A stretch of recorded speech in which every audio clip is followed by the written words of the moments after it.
Dear students, myself Kiran MP. I am working as assistant professor in the Department of Computer Science and Engineering in Government Engineering College, Kushalnagar.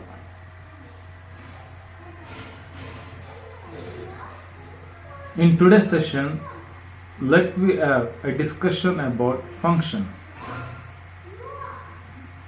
All of you have learned about functions in your earlier programming languages C, C++, Java, and other. Similar in PHP, we have functions too. So let me look at the agenda of today's session.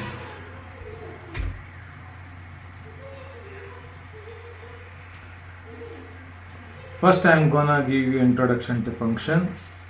Then I discuss about syntax. Syntax, in a sense, what should be the prototype of a function and how to define the function. Next, once the function is defined, okay, and the main script, suppose if I want to invoke that function, how I can call that function, we'll discuss that. Suppose, and next we'll have a discussion about parameters. Parameters you have learnt in your earlier programming languages too. Okay, you have learnt about actual form of parameters. The same we will have discussion here.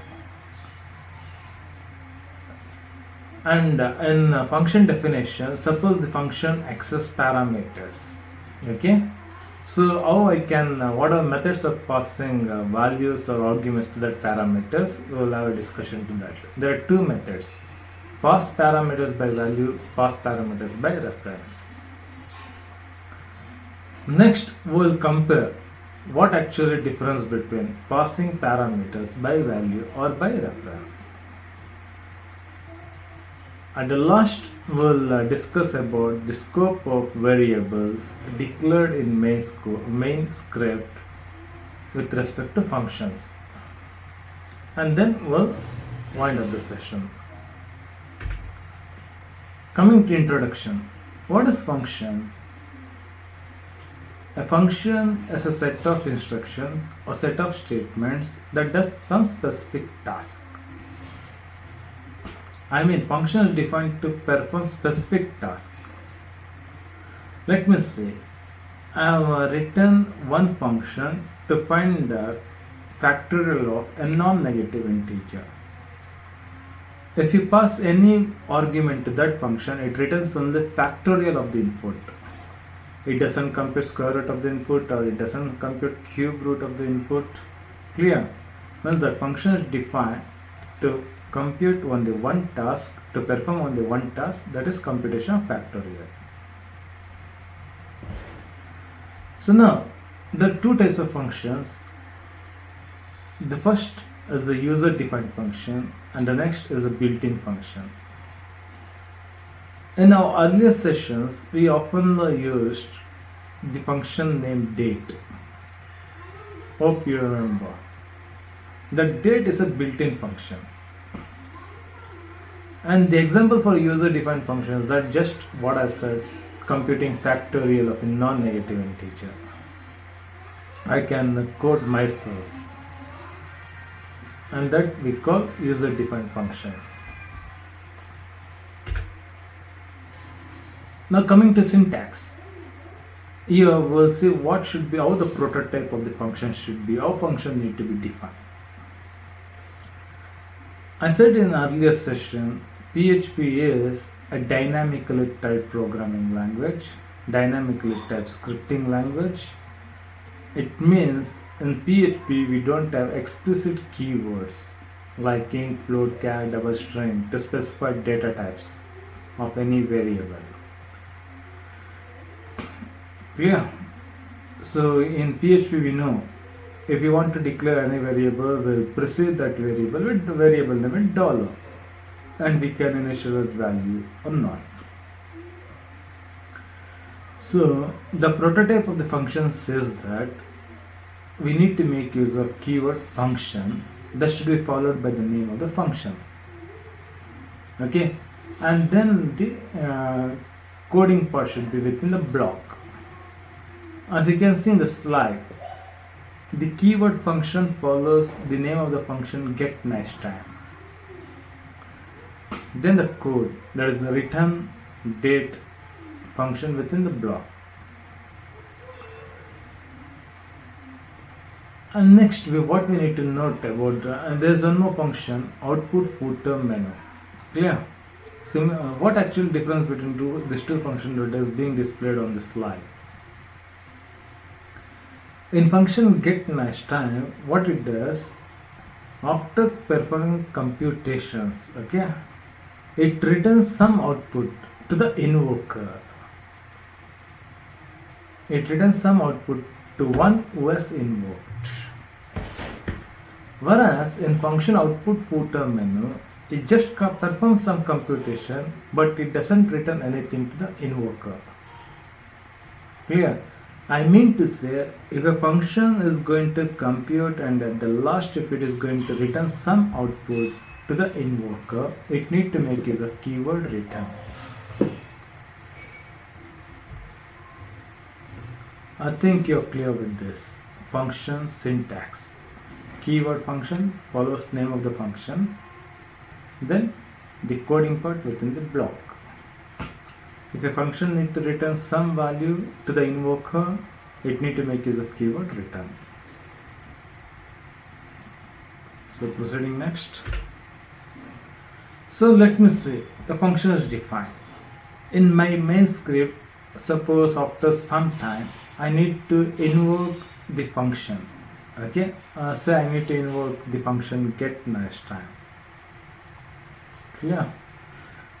So we know that get nice time in the previous, I'll come back to previous slide. So just have a look. Here the function get nice time returns some value. Clear? To the invoker. Whereas the function output footer menu does not return any value to the invoker. So I mean to say, if a function returns any value to the invoker, okay, that value need to be assigned to any variable. Like in the first statement, $output equal get nice time means get nice time is on invocation, okay, it will receive some value after execution.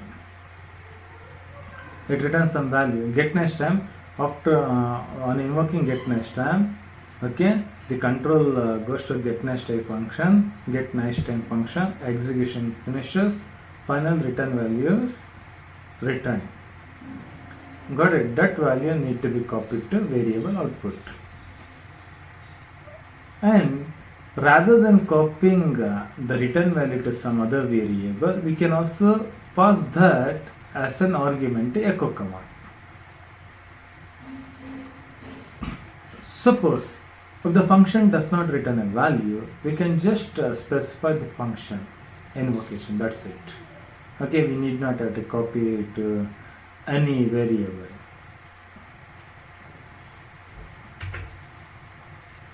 Now coming to parameters. What actually parameters? You know that parameters are those specified in the function definition. Clear? And that which receives value, which copies value from the argument that has been passed to the function at the time of invocation. So you have heard about actual parameters, formal parameters. Actual parameters are those that have been passed to the function at the time of invocation. For example, in the slide, at the last there are two echo statements, right? In the first echo statement, I am invoking get nice time function by passing 1 as an argument. In the next echo statement, I am invoking get nice time with 0 as an argument. These values 1 and 0 we call actual parameters or arguments. Okay, so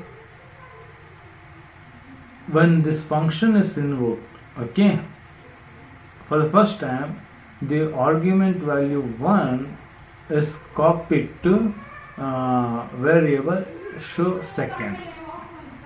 And next, in the second invocation, the argument value 0 is copied to variable show seconds. Clear? So this show seconds, a variable that is declared in function definition. Declared in function definition. We call formal parameters, or simply we call parameters. Clear with this? So what actual parameters? Variables declared in function definition that receives or copies value that has been passed as an argument.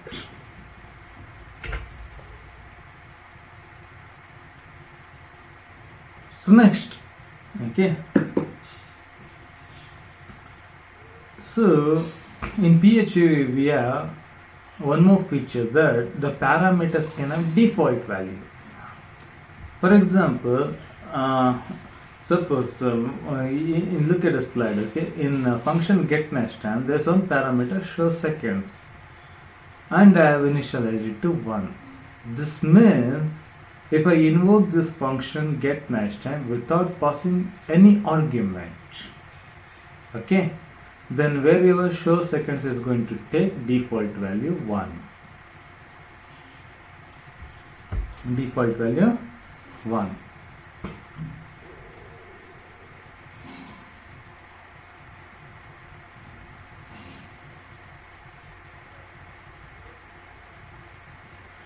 If function get next time is invoked by passing some argument, that argument value will be copied to variable show seconds.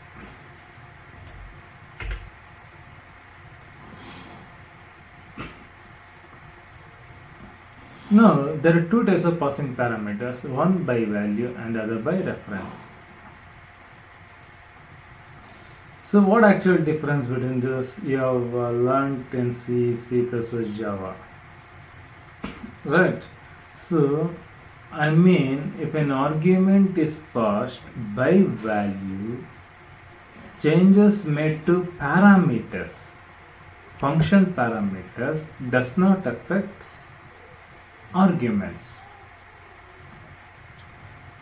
Suppose if we pass, in next case, if we pass argument by reference, changes made to parameters, function parameters, affects arguments.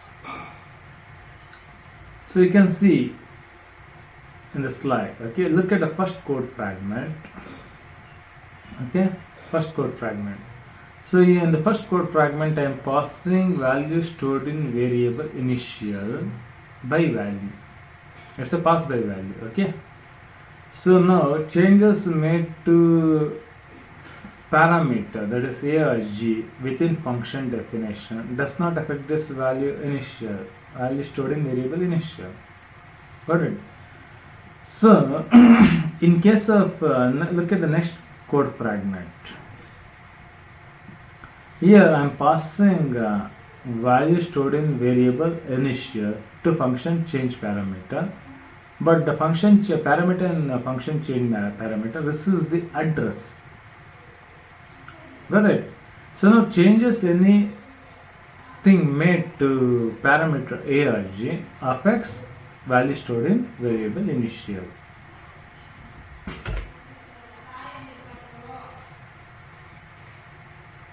So this is a pictorial representation of whether changes to parameter affect or not in case of passing by value or by reference.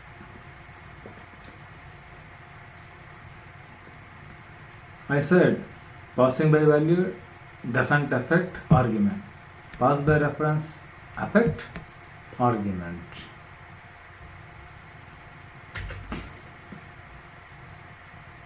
Variable scope in functions.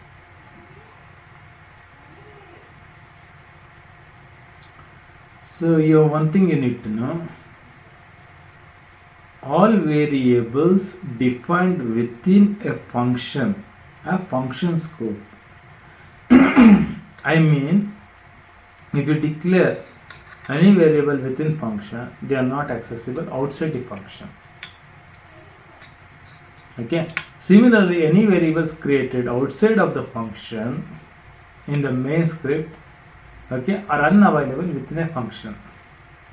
Clear? So I mean to say variable declared outside function are not accessible within function. Variables declared within function are not accessible outside function. Okay. Look at the code fragment. See, outside the function test scope, there is one variable named count declared and initialized to 56. Next, there is a function definition. Immediately after function definition, I am invoking test scope. Clear? So now when I invoke test scope, the function test scope get executed. But here there is a statement echo $count. Got it? But count is not declared in function test scope, so it raises an error, runtime error warning, or output 0. Got it? Because I said variables declared outside functions are not accessible within function. Clear? Suppose if you want the variables declared outside the function in the main script should also be accessible within the function. Got it? I mean the variables declared outside the function should have a global scope. So what we need to do? We can PHP provides facility for that. Okay. So variables declared outside a function can also be accessed within the function by using a keyword named global. That will look in the next slide. See here, look at the code fragment. Count is a variable declared outside a function initialized to 56. And function test scope, okay. So I want to access variable count, which is in the main script outside of function test scope. So in order to inform, I am making the interpreter to know that the count is not declared here. Count is declared outside of the test scope. I am using the keyword global. So now this variable count is accessible even in this function test scope. Clear with this? So scope of the variable you need to remember by default variables within functions, variables declared within functions, a function scope. I mean they are not accessible outside functions. Variables declared outside functions are not accessible within functions. So to make variables declared outside function accessible within function, I need to make use of global keyword. This is about this session, and let me wind up. Thank you.